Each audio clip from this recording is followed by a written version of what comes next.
ಮಠ ಸಹಾಯಹಸ್ತವನ್ನ ಯಾವಾಗಲೂ ಸಹ ಕೊಡುತ್ತೆ ಸಮಾಜಕ್ಕೆ ಅಂತಕ್ಕಂಥ ಕೊಡುಗೆಯನ್ನು ಸಹ ಈ ಸಂದರ್ಭದಲ್ಲಿ ಸ್ಮರಿಸ್ತಾ ಸ್ವಾಮೀಜಿಯವ್ರ ಬಗ್ಗೆ ನಾನು ಅತಿ ಹೆಚ್ಚು ಮಾತಾಡ್ಲಿಕ್ಕೆ ಹೋಗಲ್ಲ. ಮಾತಾಡ್ತಕ್ಕಂಥದ್ದನ್ನ ಯಾಕೆ ಅಂತಂದ್ರೆ ಸ್ವಾಮೀಜಿಯವ್ರದ್ದು ಈ ಮಠ 2008ರಿಂದ ಬಹುಶಃ ಮಠಾಧಿಪತಿಗಳು ಆಗಕ್ಕಿಂತ ಮುಂಚೆಯಿಂದ ನಾನು ಸ್ವಾಮೀಜಿಯವರ ಒಡನಾಟದಲ್ಲಿ ಇರ್ತಕ್ಕಂಥದ್ದು. ಇನ್ನು ಇದಾಗಿರ್ಲಿಲ್ಲ, ಮಠಾಧಿಪತಿಗಳಾಗಿರ್ಲಿಲ್ಲ.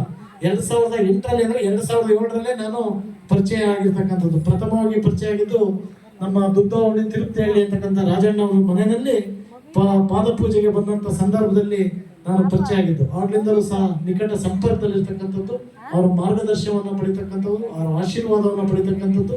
ಯಾವುದೇ ಒಂದು ಒಳ್ಳೆಯ ಕೆಲಸವನ್ನ ಮಾಡಬೇಕು ಅಂದ್ರೂ ಸಹ ಅವರ ಆಶೀರ್ವಾದವನ್ನು ಪಡೆದು ಇವತ್ತು ಬಹುಶಃ ಒಂದಂತೂ ಹೇಳ್ಬೋದು, ಇವತ್ತು ಬೇಲೂರು ತಾಲೂಕಲ್ಲಿ ಸಮೃದ್ಧಿಯಾಗಿ ರೈತರು ಇದ್ದಾರೆ ಅಂದ್ರೆ ಅದಕ್ಕೆ ಮೂಲ ಕಾರಣ ಇವತ್ತು ಕೆರೆಗಳು ತುಂಬಿರ್ತಕ್ಕಂಥದ್ದು. ಅದಕ್ಕೆ ಸಂಪೂರ್ಣವಾದ ಸಹಕಾರ ನಮ್ಮ ಪುಷ್ಪಗಿರಿ ಸ್ವಾಮೀಜಿ ಅವರ ಆಶೀರ್ವಾದ ಮತ್ತೆ ಸಂಪೂರ್ಣ ಸಹಕಾರ ಇದೆ. ರೈತರುಗಳು ನಾವು ಈ ದೇಶದ ಬೆನ್ನೆಲುಬು ಅಂತ ಹೇಳ್ತೀವಿ. ಈ ದೇಶದ ಬೆನ್ನೆಲುಬಿಗೆ ನಾವು ಕೊಡ್ಬೇಕಾಗಿರ್ತಕ್ಕಂಥದ್ದು ಏನಂದ್ರೆ ಸರಿಯಾದಂತ ನೀರು, ಸರಿಯಾದಂತ ವಿದ್ಯುತ್ ಕೊಟ್ರೆ ಈ ದೇಶಕ್ಕೆಲ್ಲ ಈ ಜಗತ್ತಿಗೆ ಆಹಾರವನ್ನ ಕೊಡ್ತಕ್ಕಂಥದ್ದು. ಆಹಾರ ಒಂದು ದಿವಸ ಇಲ್ದಲೇ ಇರ್ಬೋದು, ಇಲ್ಲ ಒಂದೊತ್ತಿರೋದೇ ಕಷ್ಟ, ಒಂದು ದಿವಸ ಇಲ್ದಲೇ ಇರ್ಬೋದು. ಆದ್ರೆ ಮನುಷ್ಯನಿಗೆ ಮೂಲ ಬೇಕಾಗಿರ್ತಕ್ಕಂಥದ್ದು ನೀರು, ಬೆಳಕು ಮತ್ತೆ ಆಹಾರ ಇಲ್ದಲೇ ಬದುಕಕ್ಕೆ ಸಾಧ್ಯ ಇಲ್ಲ.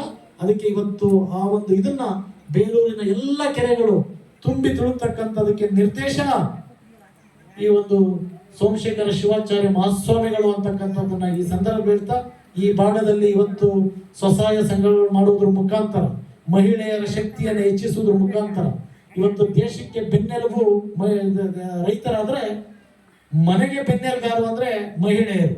ನಮ್ಗೆಲ್ಲ ಗೊತ್ತಿದೆ, ಮನೆಗೆ ಇವತ್ತು ಬೆನ್ನೆಲುಬು ಮಹಿಳೆಯರು. ಯಾವ ಮನೆಯಲ್ಲಿ ಮಹಿಳೆಯರು ಸದೃಢವಾದಂತ ಸಂಸಾರವನ್ನು ನಡೆಸ್ತಾರೆ ಆ ಒಂದು ಕುಟುಂಬ ಇವತ್ತು ಖಂಡಿತವಾಗ್ಲೂ ಸಮಾಜಕ್ಕೆ ಕೊಡುಗೆ ಕೊಡ್ತಕ್ಕಂಥದ್ದು, ಮಕ್ಕಳುಗಳಿಗೂ ಸಹ ಮಾರ್ಗದರ್ಶನ ಕೊಡ್ತಕ್ಕಂಥದ್ದು ಇವತ್ತು ಆಗ್ತಾ ಇದೆ.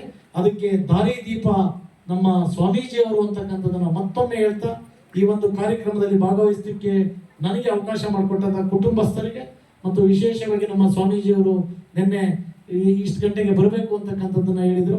ಹಾಗಾಗಿ ಮತ್ತೊಮ್ಮೆ ಸ್ವಾಮೀಜಿಯವರ ಪಾದಕ್ಕೆ ನನ್ನ ಸಾಷ್ಟಾಂಗ ನಮಸ್ಕಾರವನ್ನು ಮಾಡ್ತಾ, ವಿಶೇಷವಾಗಿ ಈ ಕಾರ್ಯಕ್ರಮದಲ್ಲಿ ಉಪಸ್ಥಿತಿ ಇರ್ತಕ್ಕಂಥ ಕುಟುಂಬಸ್ಥರು ಮತ್ತೆಲ್ಲ